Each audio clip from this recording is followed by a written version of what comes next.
پیارے پیارے بچوں کو فینٹیسٹیکل جرنیز ود آمنہ کی دنیا میں خوش آمدید۔ آج ہم آپ کے لیے جو کہانی لائے ہیں بچوں، اس کا عنوان ہے راز کی بات۔ تو ایسا راز جو آپ بھی جاننا چاہتے ہیں، تو چلے شروع کرتے ہیں۔ برسوں پہلے کی بات ہے کہ جنگل میں ایک چوہا رہتا تھا۔ اس کے بل کے قریب ہی اخروٹ کا ایک بہت بڑا درخت تھا۔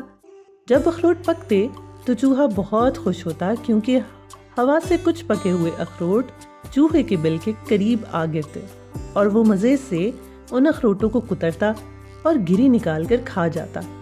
ایک مرتبہ اس نے سوچا کہ اگر میں اخروٹوں کو محفوظ کر لوں تو سارا سال مزے سے کھا سکتا ہوں۔ اب وہ کسی محفوظ جگہ کی تلاش میں ادھر ادھر پھرنے لگا۔ اس کے بل میں بہت سی جگہ تھی، مگر جب بارش زیادہ ہوتی تو پانی اس کے بل کے اندر آ جاتا اور وہ ایک سوکھے ہوئے درخت کے پاس جا پہنچا۔ جب درخت کے تنے میں اس نے دیکھا تو اسے ایک سوراخ نظر آیا۔ اس نے اندر جھانکا تو وہ خوشی سے اچھل پڑا، کیونکہ وہ درخت اندر سے کھوکھلا تھا۔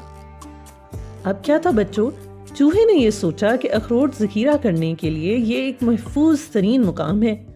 اب وہ اخروٹ لا کر اس کھو میں رکھتا جاتا۔ ایک ہی دن میں اس نے اخروٹوں سے کھو کو بھر دیا۔ پھر وہ اپنے ذخیرے سے بے حد خوش تھا۔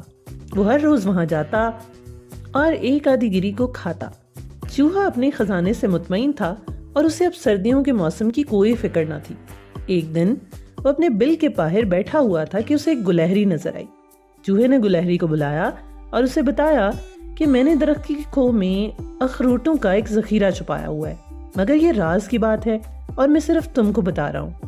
گلہری نے اس کی بات سنی تو بہت حیران ہوئی۔ تھوڑی دیر بعد پھدکتی ہوئی اس درخت پر چڑھ گئی اور درخت کی چوٹی پر ایک بلبل بیٹھی گیت گا رہی تھی۔ گلہری کو چوہے کی وہ بات یاد آئی تو اس نے بلبل کو بلا کر کہا، میرے پاس آؤ، میں تمہیں راز کی ایک بات بتاؤں۔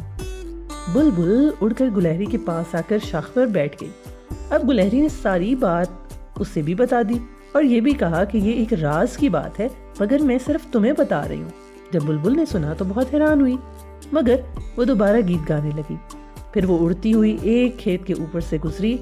کھیت میں ایک خرگوش گھاس کھانے میں بہت مصروف تھا۔ بلبل خرگوش کے قریب جا کر بیٹھی اور اسے بلا کر کہا، مجھے تمہیں ایک راز کی بات سنانی ہے، اگر تم سننا چاہو تو غور سے سنو۔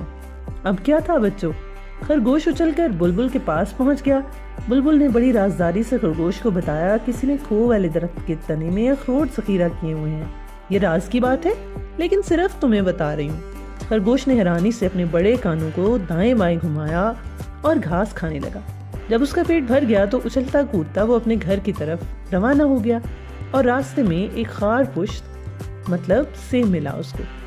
خرگوش نے خار پشت سے کہا، میرے پاس ایک راز کی بات ہے، اگر تم کسی کو نہ بتاؤں تو میں تمہیں بتانے کے لیے تیار ہوں۔ اب کیا تھا بچوں، بات سے آگے پھیلتی گئی۔ آخر کار یہ بات فاختہ تک پہنچی۔ جب فاختہ نے یہ عجیب بات سنی تو کہا، وہ تھوڑی دیر بعد دانہ چگنے کے لیے اٹھتی تھی اور اس بڑے کھیت پر جا پہنچی جس کے کنارے سوکھا ہوا درخت تھا۔ اس میں ایک اسے چوہا نظر آیا جو اپنا بل کھودنے میں مصروف تھا۔ اس کے قریب جا پہنچی اور پھر کہا، میرے پاس ایک مزے کی بات ہے، اگر تم کسی کو نہیں بتاؤ گے تو میں تمہیں بتاتا ہوں۔ اب چوہا زمین کھودنے کا کام چھوڑ کر فاختہ کے قریب آ کر بیٹھ گیا اور کہنے لگا، تم مجھے وہ بات بتاؤ، میں کسی کو نہیں بتاؤں گا۔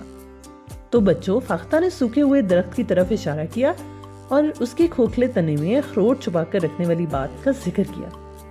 اب کیا تھا بچوں، یہ تو وہی چوہا نکلا جو پہلے بھی بات بتا چکا تھا۔ جس نے ایک کو بتائی وہ بات آگے پھیلتی چلی گئی۔ تو اب کیا تھا، اب چوہے نے ایک ایک کر کے اپنے اخروٹ وہاں سے نکالے اور اپنے گھر کو منتقل کیا۔ اسی شام گھر اتفاقاً فاختہ، خرگوش، گلہری، بلبل سب جمع ہو گئے۔ ان میں سے ایک نے چوہے کو بتایا کہ سوکھے درخت کے کھوکھلے تنے میں کسی نے اخروٹ چھپائے ہوئے ہیں۔ کیسی ہزار مزے کی بات ہے نا، اور راز کی بھی۔ اچھا، اگر تمہیں پتہ چل ہی گیا ہے تو کوئی بات نہیں، آؤ میں تمہیں ذخیرہ دکھاتا ہوں۔ سب جانور سوکھے درخت کے پیچھے پاس پہنچے اور انہوں نے کھو میں جھانکا تو کوئی اخروٹ بھی نہیں تھا۔ سب کے سب بہت حیران ہوئے اور چوہے کو بہت افسوس ہوا۔ تو اس طرح چوہے نے اپنی سیونگ سے بھی ہاتھ دھو بیٹھا۔ تو پیارے بچوں، اگر کسی کا راز آپ کو پتا ہو تو اسے راز رکھتے ہیں، نہ کہ اس کو بتا کر اس کے لیے بھی مسائل پیدا کریں اور کسی دوسرے کے لیے بھی.